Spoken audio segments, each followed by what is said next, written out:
entitled mom tries to get me to open access gate for her. Gets yelled at by daughter. TLDR is in the title. Buckle up your seatbelts, kiddos. We're in for a wild ride. My brother and I just moved to a gated community so I can be closer to my job and because it was far safer. In order to get in, you have to do one of two things. 1. Have a window access sticker that scans and opens the gate. 2. Or put in a special code in the code box that calls the resident, and then they can press the button. An important thing to note is that there are 2 entrances to this community. One is just a pair of gates that slowly swing open and close when the code is put in. Your window sticker is scanned. The other not only has the gate but also a barrier arm that lowers right behind a car so nobody can tailgate you. Since we're still waiting for our access stickers to arrive, my brother and I have to use our own codes to call our cell phone so we can punch in the number to let us in. Pain in the butt, but it's a huge improvement over the community we left behind. Normally, I take the private entrance because it's right by my house. But on this particular day, I had to use the main entrance so I could pick up a package that had been dropped off at the office, which isn't far away from the main entrance. Well, I get to the call box, and just as I'm about to punch in my number, a beat-up blue Subaru whipped around the corner and went right up to the gate. Said Subaru belongs to my neighbor's mother, let's call him Linda, and she has a bad habit of hanging by the sticker access port and waiting for someone to buzz her in. Because of how slow the main gate opens and closes, it's not unusual for more than one car to just buzz right behind someone with an access sticker. I'll admit I've done it a few times myself, but it's an unwritten rule that you don't block the access port and just wait for someone to use the call box. Anyway, Linda has never liked my brother and me for whatever reason, and I know she's waiting for me to call and let her in ... So I decided to have some fun at her expense. I noticed I was a little too far away to safely reach the call box. So I backed up, nobody was behind me, and pulled closer to the box so I could reach it without having to open my car door. Then, instead of punching in my own code, I looked up my name alphabetically, taking my sweet time pressing the scrolling button. My last name begins with an so for extra funsies, I pressed the Z button and took my time rolling up. Meanwhile, I'm watching for other cars who might be turning in so I could punch in the code and let them in. Yeah, it would mean letting Linda in, but I'm not going to ruin a whole bunch of other people's days because I wanted a little petty revenge. Thankfully, no cars came in, which is good because Linda begins honking her horn and gesturing angrily at me through her window. I was just about at my name when she leaned out her window and screamed, "Gringa estúpida. Open the gate now." Now I may not know a lot of Spanish ... but hearing her call me made me stop all thoughts of petty revenge. "I'm sorry, I'm at the wrong place," I shouted. I put the car in drive, did a hairpin turn that would have made a NASCAR driver drool, and peeled out of there to the private entrance. I thought that'd be the end of my encounter with Linda. Ooh, boy was I wrong. I get in through the private entrance, pick up my package, and 10 minutes later, being pulled into my driveway when Victoria, my neighbor and M's daughter, comes out to get her mail. We greet each other and chat for a few minutes about our days.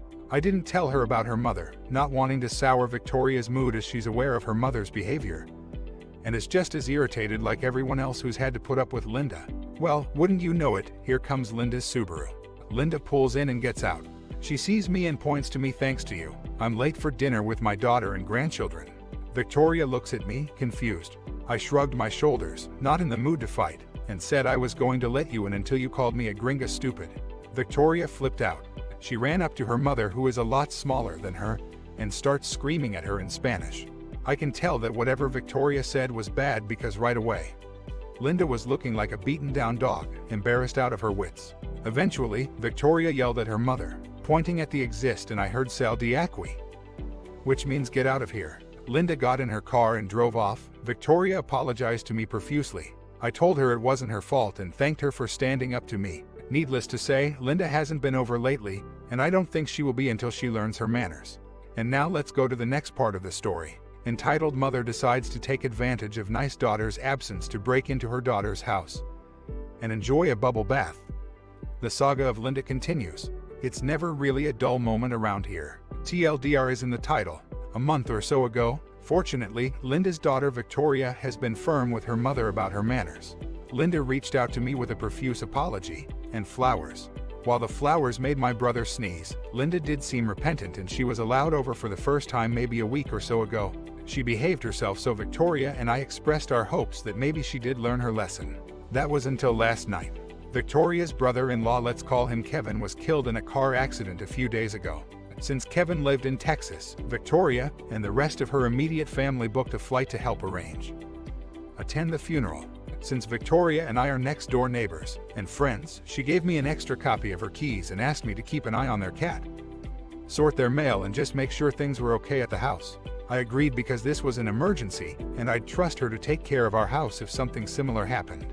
Yesterday morning, Linda knocked on my door and politely asked me to let her into Victoria's house because she had forgotten her prescription. Since I wasn't sure if Linda was allowed, I texted Victoria to make sure it was okay for her mom to go in. Victoria said it was fine and I let Linda in. While we were in, I checked on their cat. I'll admit this was a huge mistake on my part and was only gone for a moment before Linda said she found what she was looking for, even showing me the medication bottle she misplaced. Satisfied, I locked up and Linda left. Several hours later, my brother and I decided to go out for dinner because neither of us felt like cooking. When we returned, we saw that some of the lights in Victoria's house were on. I knew I hadn't turned them on and those lights weren't on a timer to deter burglars. I called the police, explained what was going on, and asked them to come over and check because we aren't stupid enough to go inside and confront a potential burglar. Fortunately, there were a couple of officers, let's call them Warren and Leo, close by, so they came over within a few minutes. While we were explaining what was going on, who would come out of the door but Linda? She was wearing a bathrobe and had her hair wrapped up in a towel, which added to everyone's confusion. Warren: "Good evening, ma'am. Sorry to disturb you, but do you live here?" Linda, confused and looking like a scared rabbit: "No habla inglés, I don't speak English." Leo: "Perdón, señora, habla usted español?" Linda's eyes lit up, probably thinking she had a way out. Speaking rapid-fire Spanish, she got close to Leo and was patting his arm like she was his mother, occasionally pointing at Mark and me. Warren, Mark, and I watched this with uncomfortable confusion. I don't know how Leo was able to keep his cool during all of this because this was really awkward for everyone. Leo came back to us with Linda still clinging to him. Leo, a quiet borderline, she says she got permission from her daughter to come in to take a bubble bath in their new jacuzzi bathtub and that you let her in. Is that true? My jaw dropped. I did let her in earlier today because she said she forgot something at the house. We went in and left right after she found it. I have no idea what she's talking about, but I do have her daughter's number if you want to talk to her. At this point, the color drained from Linda's face, and she let go of Leo, trying to edge back to Victoria's house. Leo stopped her and asked, "Hey, algo mal, señora?" Linda then dropped her act. "All right. I wanted to try out my daughter's new jacuzzi while she was gone as a reward for staying away when my daughter told me to." Victoria said she was glad things were getting better, and I thought I'd treat myself. I got a quiet borderline to let me in earlier, and while she was checking on my daughter's cats, I unlocked the back window and took an Uber here this evening to enjoy my bath because I knew those two would call my daughter or you guys with a convoluted story. I was just going to take my bath, clean the tub, and leave. My daughter wouldn't have even known. To end this story, Linda spent a nice night in jail. Nobody was there, didn't want to bail her out. Victoria is done with her mom's behavior. I suspect she's going to ban Linda from the house for good this time, and I learned that some entitled people are just too dumb to realize that just because you're getting along with someone doesn't mean you get to make the rules. And now let's get to the third story. Rich entitled aunt throws a tantrum, gets shut down by her teenage son. So I'm back with another entitled aunt story. However, this time the entitled aunt is my mother's sister, and not my father's sister. The subject of my last entitled aunt stories. My mother's sister married a wealthy man about 20 some odd years ago. I'm not sure what my uncle does for a living, but he makes enough money to classify as a millionaire. He's a pretty cool, down-to-earth person who, despite his financial status, is a very humble and generous person. My aunt, on the other hand, believes she deserves everything she wants because she's a good GD-loving person who devotes her life to GD and is teaching, so she deserves to be pampered. From the sound of it, she doesn't cook, so her family does take out every night. She doesn't clean, so they have a housekeeper, and she doesn't drive. I have no idea how my uncle has managed to stay with my aunt as long as he has. So back in 2018, my aunt, uncle, and younger cousin visited the family for Christmas. A few days after Christmas, I went to Boston with my aunt, uncle, cousin, and grandfather as their tour guide. They wanted to go to a few high-end stores around the Prudential, Copley area, and I knew that area very well. After we had gone through all the high-end stores that I felt very out of place in, and my uncle dropped $1,500 on a purse for my aunt, we went to a popular cheesecake chain restaurant. The first thing I said when we Saturday at the table was, "I can pay for my own meal." And my uncle gave me a nonsense. What kind of tourist would we be if we didn't give our personal tour guide some form of payment? We wouldn't have found this cool place if it weren't for you. We'll pay for your meal. I ended up ordering the cheapest thing I could find, a turkey club sandwich, and decided that I would forego the cheesecake. When dessert time came, I initially passed on a piece of cheesecake, but my aunt and uncle pressured me into ordering one once I admitted I had never had a piece from that restaurant. I offered to pay for my meal again once the check came, and once again, my uncle refused to let me. This is important. Fast forward a few days, my aunt and the rest of the family got into a bit of an argument about the dinner plans for that night. I don't remember everything that was said. I was playing Mario Kart with my older cousins for an 8-year-old daughters and my younger sister when this went down. I think she wanted to go to an expensive seafood restaurant, but the 4 and 8-year-old girls refused to eat seafood. And my older cousin's wife is allergic, so everyone else was suggesting we go elsewhere. And it led to my aunt crying about, "I've done so much for all of you this week and you can't do something for me?" We were kind and generous to pay for everyone every time we've gone to eat. No one else has offered to pay, so we've had to foot the whole bill every time. We basically went out to eat for breakfast and either lunch or dinner just about every day at my aunt's demand, because she claimed that her 17-year-old son wouldn't eat home-cooked food. He wolfed down several pieces of the traditional French Canadian meat pie my grandmother made for Christmas. My uncle wouldn't let anyone else help pay for the restaurant bills because he had more than enough money to pay for everyone, and knew his wife's demands of going to restaurants as a family for every meal could be a financial strain on the rest of us. She cried something about the sacrifices she made in Boston, like settling for a $1,500 purse when she wanted the $2,500 purse and foregoing the matching wallet, which was a lie. She wanted a $1,000 purse that the store didn't have in stock, so she settled for a $1,500 purse and eventually said, "We were even nice enough to pay for Opus's lunch when we went to Boston because she decided to spend $40 on a set of measuring cups and didn't have enough money left for lunch. And then she had to order a piece of cheesecake." Yes, I'll admit, I did spend $40 on a 6-piece measuring cup set. And before I could even start to defend myself, my 17-year-old cousin went, "What are you talking about, Mom?" Opus offered to pay for her food for times, and Dad told her not to worry about it. She got the cheapest thing on the menu and wasn't even going to get a piece of cheesecake, but you and Dad forced her to. Not to mention, Uncle has offered to pay for his family's meals every time we've gone out, but Dad's never let him. Dad doesn't mind paying for everyone, so I don't know why you do. My aunt quieted down after that and reluctantly agreed to go somewhere else for dinner. I don't have many stories about her because she lives in a different part of the country, and will go months if not years without talking to the rest of the family for no reason. So I rarely interact with her. Now to the last story, entitled "Mom Demands a Free Cake on Her Child's Birthday. Gets a temp ban from the store." Okay, so this was a story that happened a year ago, right around when the pandemic started.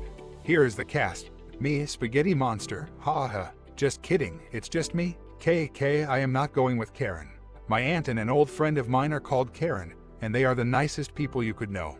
I was gonna go with Catherine, but I met a pretty cool Catherine, so I edited to K. M manager. SK, sweet kiddo. A D, my awesome dad, lesser than 3. I also will mention a cashier, but he doesn't really have a big part in the story.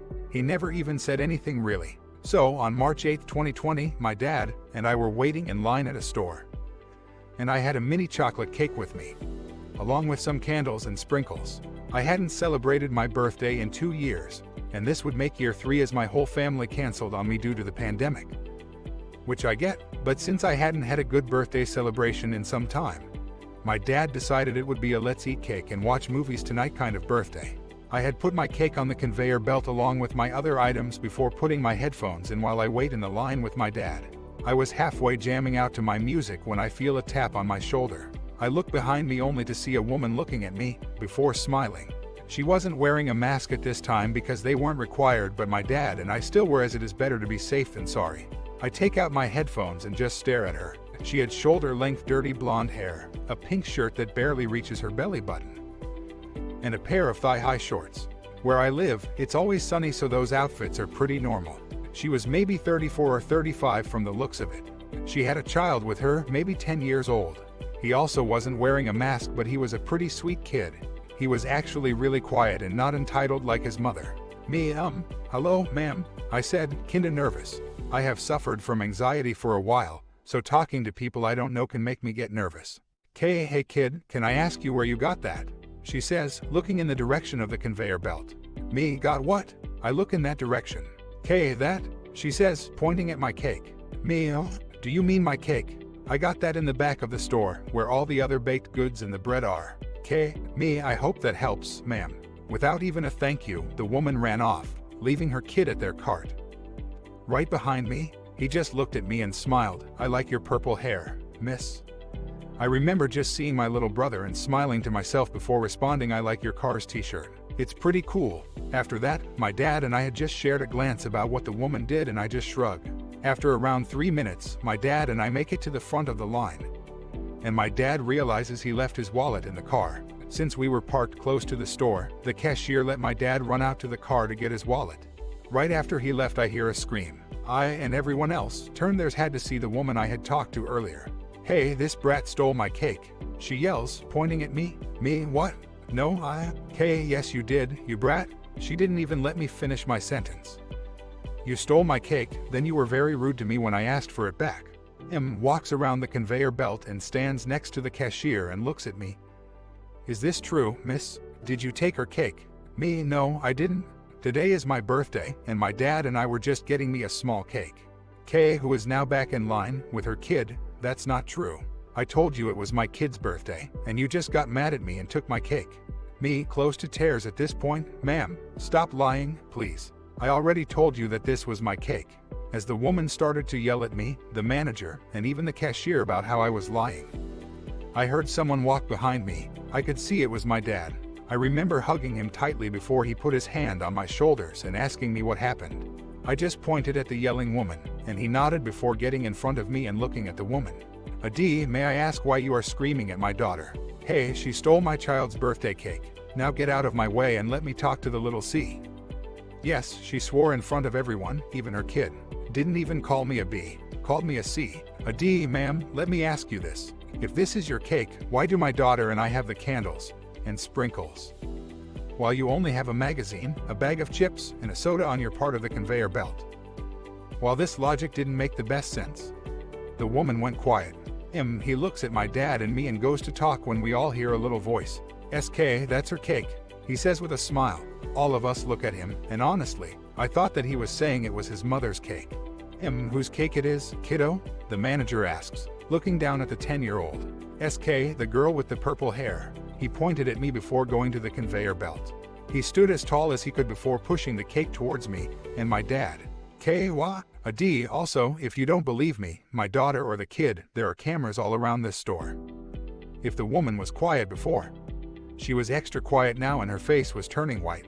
We paid for the cake, candles, and sprinkles. Then on the way out of the store, I could hear the woman yelling about how she wanted a free cake for all of the bees she had to deal with today because of that entitled brat and her father.